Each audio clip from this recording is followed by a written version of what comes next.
evidence thus far of what does work when it comes to data in higher education. So our research at universities first shows that the sector really appreciates the legitimate business models by edtech firms so that staff and students don't feel exploited. What we mean by that is that our participants were quite concerned when they felt that companies would only take their data and then sell it back to them for a high price, or they would feel exploited when they found that companies would enclose and exploit data and media assets.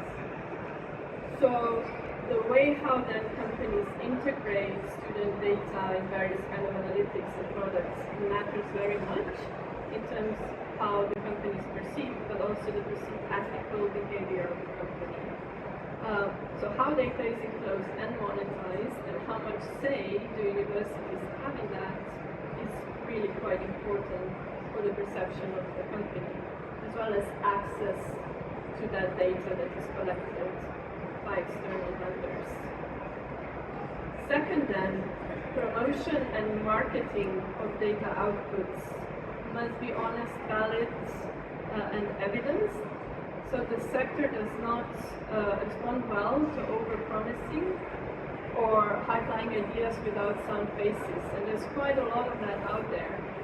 Participants in our research found that there's a lot of empty promises going around, but rather what they would like is really open and honest offer of what a particular data-fed technology can do and how it can contribute to the existing digital ecosystem of the university and how it can be integrated well.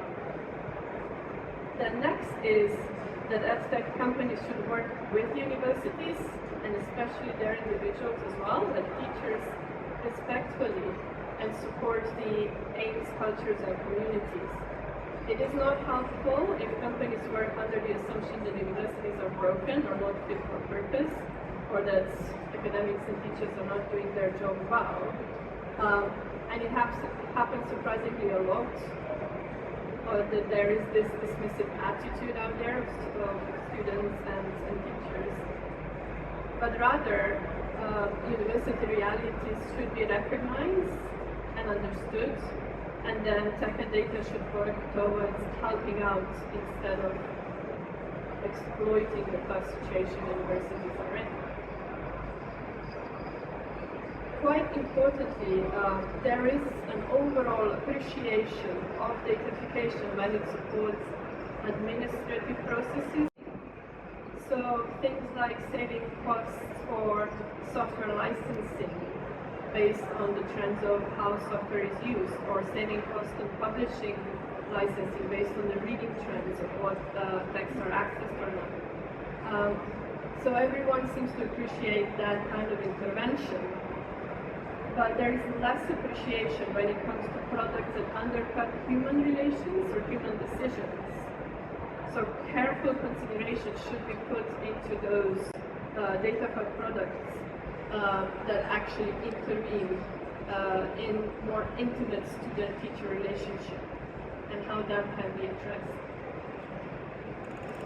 Universities and tech products should also allow variety and flexibility of use, including individual agency and potentially opting out. In terms of industry moves, forced features by automatic updates are not welcomed, and we have seen examples of universities pushing back against examples recently.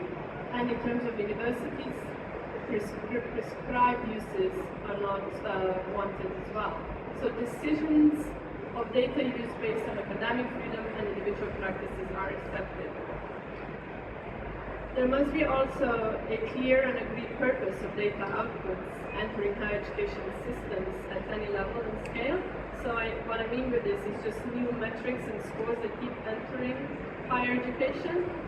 Experimentation with data is useful, but it should also allow rolling back and also deciding and determining after evaluation of what does not work and just cancel that.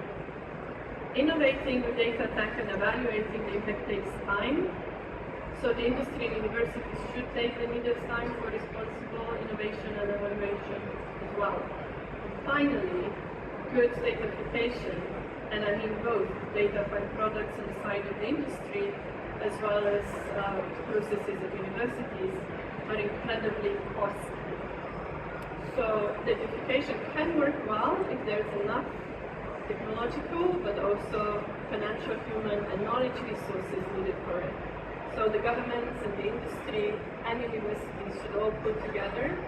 Especially the governments should recognize not only introducing policies but also offering additional resources for the sector to do as well. So everybody needs to step together to make this happen well, transparently and democratically.